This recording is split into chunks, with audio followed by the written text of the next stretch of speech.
ആശാപ്രവർത്തകരുടെ incentive വർദ്ധിപ്പിക്കുന്ന കാര്യം കേന്ദ്രത്തോട് ആവശ്യപ്പെടുമെന്ന് മന്ത്രി വീണ ജോർജ്. ഇൻസെന്റീവ് അല്ല, ഓണറേറിയമാണ് വർദ്ധിപ്പിക്കേണ്ടതെന്ന SUCIയുടെ നിലപാട് രാഷ്ട്രീയമാണ്. 450ഓളം ആശമാർ മാത്രമാണ് ഇപ്പോൾ ജോലിയിൽ ഇല്ലാത്തത്. ബഹുഭൂരിപക്ഷം ആശമാർക്കും സർക്കാരിൽ വിശ്വാസമെന്നും ആരോഗ്യമന്ത്രി ദില്ലിയിൽ പറഞ്ഞു.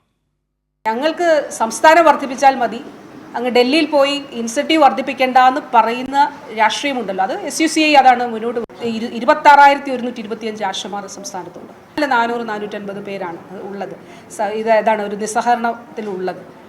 ബാക്കി 25,600 പേരെ സംബന്ധിച്ചിടത്തോളം അവർ ഫീൽഡിലുണ്ട്. അവർ സർക്കാരിനെ വിശ്വസിച്ച് ആണ്. ആ വിശ്വാസമാണ് ഏറ്റവും പ്രധാനം. ആ വിശ്വാസം എന്തിൻ്റെ അടിസ്ഥാനത്തിലാണ്? ഇത്രയും നാൾ ആശമാരെ സംബന്ധിച്ചിട്ടുള്ള കാര്യങ്ങളിൽ ഏറ്റവും നല്ല നിലയിൽ ചെയ്തിട്ടുള്ളത് ഇടതുപക്ഷ സർക്കാരാണ് എന്നുള്ളതാണ്. സിബി ദില്ലിയിൽ നിന്ന് വാർത്തയുടെ വിവരങ്ങളുമായി ചേരുകയാണ്. സിബി, ഏറ്റവും പ്രധാനപ്പെട്ട കാര്യമാണ് ഇപ്പോൾ ആരോഗ്യമന്ത്രി വ്യക്തമാക്കിയിരിക്കുന്നത്. അതിൽ പറയുന്ന വളരെ പ്രധാനപ്പെട്ട ഒരു കാര്യമുണ്ട്. രാജ്യത്ത് തന്നെ ഏറ്റവും കൂടുതൽ ഓണറേറിയം നൽകുന്നത് കേരളമാണ്. അത് പലവട്ടമായി സംസ്ഥാന സർക്കാർ വർദ്ധിപ്പിച്ചുകൊണ്ടാണ് 7,000 രൂപയിൽ എത്തിച്ചത്. പക്ഷേ ഇൻസെന്റീവ് കേന്ദ്രം നൽകേണ്ട തുക ഇപ്പോഴും തുടങ്ങിയ അതേ രീതിയിൽ നിൽക്കുകയാണ്. അത് വർദ്ധിപ്പിക്കണമെന്ന ഒരാവശ്യം പോലും SUCIയുടെ നേതൃത്വത്തിലുള്ള സമരക്കാർ ആവശ്യപ്പെടുന്നില്ല. തൊഴിലാളികളായി അംഗീകരിക്കണം കേന്ദ്ര സർക്കാർ ആശാവർക്കർമാരെ എന്നതും അവർ ആവശ്യപ്പെടുന്നില്ല. പകരം സംസ്ഥാന സർക്കാരിനെതിരെ മാത്രം ചില കാര്യങ്ങൾ പറഞ്ഞുകൊണ്ട് സമരം നടത്തുകയാണ്.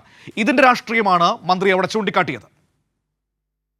തീർച്ചയായും ഇന്നിപ്പോൾ ദില്ലിയിൽ എത്തിയ ആരോഗ്യമന്ത്രി വീണ ജോർജിനോട് മാധ്യമങ്ങൾ തന്നെയാണ് ചോദിച്ചത്. SUCI പറയുന്നത് ഇൻസെന്റീവ് കേന്ദ്രം കൂട്ടേണ്ട കാര്യം ഞങ്ങൾക്കില്ല, കുറച്ച് കേരളം ഓണറേറിയം കൂട്ടണം എന്നാണ് ആവശ്യപ്പെടുന്നത് എന്നുള്ള കാര്യം മാധ്യമങ്ങളാണ് ചോദിക്കുന്നത്. അപ്പോഴാണ് ആരോഗ്യമന്ത്രി പറഞ്ഞത് അങ്ങനെ ഒരു നിലപാട് SUCIക്ക് ഉണ്ടെങ്കിൽ അത് രാഷ്ട്രീയ പ്രേരിതമാണ് ആ സമരം എന്നതിന് ഏറ്റവും വലിയ ഉത്തമ ഉദാഹരണമാണെന്ന് കേന്ദ്ര ആരോഗ്യമന്ത്രി ഇപ്പോൾ ചൂണ്ടിക്കാട്ടുകയും ചെയ്തു. അതായത് ഇൻസെന്റീവ് വർദ്ധിപ്പിക്കേണ്ടത് കേന്ദ്ര സർക്കാരാണ്. വെറും 1,200 രൂപയാണ് ഇൻസെന്റീവ്.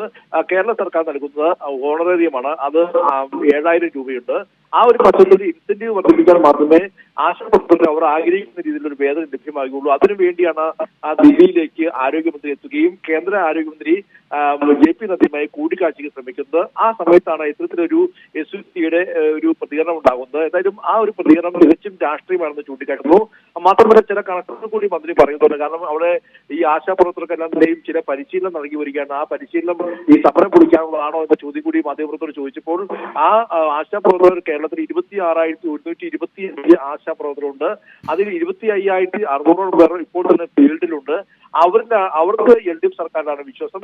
വളരെ കുറച്ച് വിഭാഗം മാത്രമാണ് സമരവുമായി ബന്ധപ്പെട്ട് പോകുന്നത്. ഈ പരിശീലന ക്ലാസ്സിൽ 680 താഴെ മാത്രമാണ് ആളുകളാണ് പങ്കെടുക്കാത്തുള്ളൂ. അതും അവർ ചിലർ പ്രസവ അവധിയിലും അസുഖബാധിതരുമാണ്. അതുകൊണ്ട് അങ്ങനെ നോക്കുമ്പോൾ കണക്കുകൾ നോക്കുമ്പോൾ പോലും ഏറ്റവും കൂടുതൽ 25,000-ലധികം ആശമാർ ഇപ്പോഴും സജീവമായി ഫീൽഡിലുണ്ടെന്ന് പറയുമ്പോൾ സംസ്ഥാന സർക്കാർ നൽകുന്ന ഓണറേറിയവും സംസ്ഥാന സർക്കാരിന്റെ വിശ്വാസമാണെന്നും ആരോഗ്യമന്ത്രി ചൂണ്ടിക്കാട്ടുന്നുണ്ട്. ഇന്നിപ്പോൾ ദില്ലിയിൽ മന്ത്രി എത്തിയിട്ടുണ്ട്. JP നദ്ദയുമായി കൂടിക്കാഴ്ചയ്ക്ക് അനുമതി ചോദിച്ചിട്ടുണ്ട്. കിട്ടിക്കഴിഞ്ഞാൽ കൂടിക്കാഴ്ചയിൽ ഈ കാര്യങ്ങൾ കൃത്യമായി ധരിപ്പിക്കും. അതുകൂടാതെ കേന്ദ്ര എയിംസ് അടക്കമുള്ള ആവശ്യങ്ങൾ, വയനാട്ടിലും കാസർഗോഡും മെഡിക്കൽ കോളേജ് അടക്കമുള്ള നിരവധി ആവശ്യങ്ങൾ ഉന്നയിക്കുമെന്നും ആരോഗ്യമന്ത്രി അറിയിച്ചിട്ടുണ്ട്. മനു, ശരി. സിബി ദില്ലിയിൽ നിന്ന് ആരോഗ്യമന്ത്രി പറഞ്ഞതിന്റെ സമഗ്രമായ വിവരങ്ങൾ നമുക്ക് നൽകിയത്.